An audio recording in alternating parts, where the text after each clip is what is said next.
morning and welcome to this session on getting on page 1 of Google this cold, wet, wintry morning.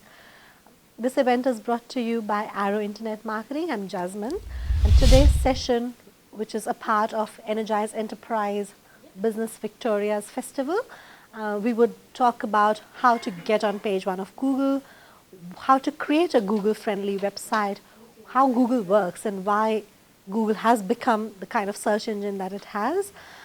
We'll also touch upon understanding analytics and wrap up with your SEO checklist. Then we'll open the floor for question and answers.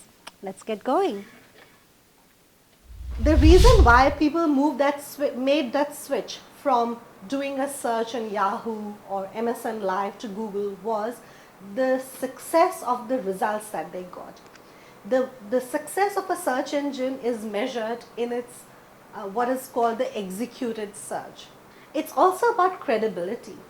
When people do a search on Google and the results they get, they just tend to trust it.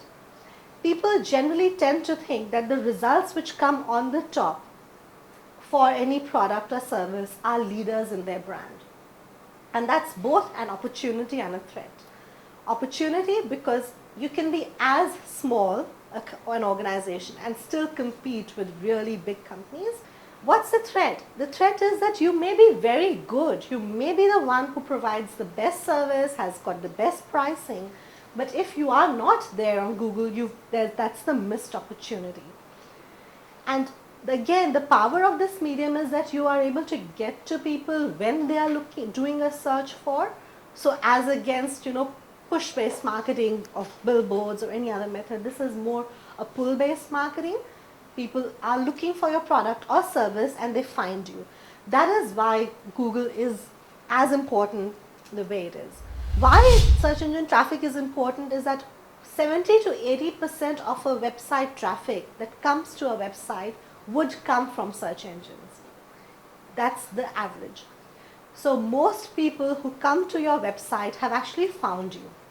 Now what keywords they have used to find you would depend on how you're reaching out to them. Many a times we've noticed that people are doing branded search or people are doing people-based search. Google looks at every link that comes to your website as a vote, and it's not just how many votes you get. It depends on what is the quality of the website that is casting that vote.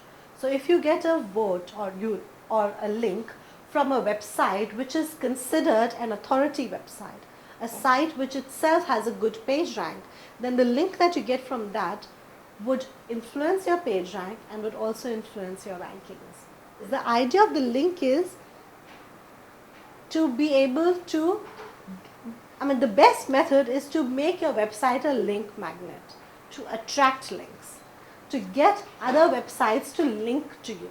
And the only way to do that is by providing really good content, good information, tools, applications, things which make your website so attractive that people want to link to it.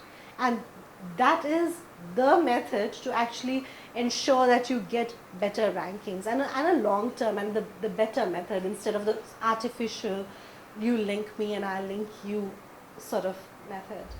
So the first thing that we talked about is that to be ranked, you first need to be indexed. So how many pages of your website have been indexed? And there's a simple command. You can go on Google, type the word sitemap, and put your web address. It will tell you how many pages of your website have been included in Google's index. Keyword density.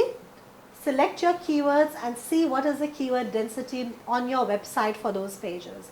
If you want to be found for roof restoration, you should have used that word somewhere on your web page. Look at keyword search volumes and find what are the good keywords to rank for. Are people looking at roof restoration or restore my roof or leaking roof? Find what is it that people are looking for. Where do the volumes lie? And then weave those keywords into your content. Be very wary of content duplicacy. Google has strong penalties if you copy your content from other sites. That brings us to the end of the session. Thank you very much.